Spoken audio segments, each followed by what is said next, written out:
இல்லையா? அப்ப நாம் ஷைத்தானுடைய அந்த திட்டங்களுக்கு பலியாகக்கூடியவர்களாக இருக்கின்றோமா அல்லது அவனுடைய சதி திட்டங்களை முறியடிக்கக்கூடியவர்களாக இருக்கின்றோமா என்பது குறித்து நாம் பார்க்க வேண்டும். அந்த அடிப்படையில் நாம் அதிகமாக நன்றி செலுத்தக்கூடியவர்களாக இருக்க வேண்டும். அல்லாஹ்வுக்கு அல்லாஹ் கொடுத்த அருட்கொடைகளுக்கு அதிகமாக நன்றி செலுத்தக்கூடியவர்களாக இருக்க வேண்டும். அதுபோன்று அல்லாஹ்வுக்கு முழுமையாக கட்டுப்படக்கூடியவர்களாக அடிபணிந்தவர்களாக இருக்க வேண்டும்.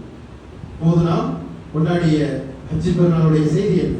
அதுதான் இப்ராஹிம் அலைஹிஸ்ஸலாம் அவர்கள் ஒரு தூய வாழ்க்கை, ஒரு கண்ணியமிக்க வாழ்க்கை, ஒரு போற்றக்கூடிய வாழ்க்கை, மறுமை நாள் வரைக்கும் போற்றப்படக்கூடிய வாழ்க்கை. இப்போ வரைக்கும் நம்ம பேசிட்டு இருக்கோம்ல, சலவாத் சொல்றோம், யாரை முன்னிறுத்தி சொல்றோம்? இப்ராஹிம் அலைஹிஸ்ஸலாத்தை முன்னிறுத்தி சொல்றோம். ரசூல் ஸல்லல்லாஹு அலைஹி வஸல்லம் அவர்களுக்கு யா அல்லாஹ் இப்ராஹிம் அலைஹிஸ்ஸலாம் அவர்களுக்கும் அவருடைய குடும்பத்தாருக்கும் நீ அருள் செய்ததை போன்று நபி ஸல்லல்லாஹு அலைஹி வஸல்லம் அவர்களுக்கு நீ அருள் செய். இப்ராஹிம் அலைஹிஸ்ஸலாம் அவர்களுக்கும் அவருடைய குடும்பத்தாருக்கும் நீ பரக்கத் செய்தது போன்று நீ நபி ஸல்லல்லாஹு அலைஹி வஸல்லம் அவர்களுக்கும் அவருடைய குடும்பத்தாருக்கும் பரக்கத் செய். ஹஜ் கடமை, இஸ்லாத்துடைய மிக முக்கிய கடமைகள். ஹஜ் கடமையாகிடுச்சு. யாருடைய அடையாளம் அது? யார் செய்த தியாகங்கள் அது?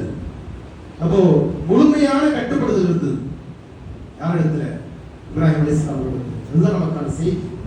அந்த அடிப்படையில் அவருடைய வாழ்வும் தக்வாவுடைய வாழ்வாக இருந்தது.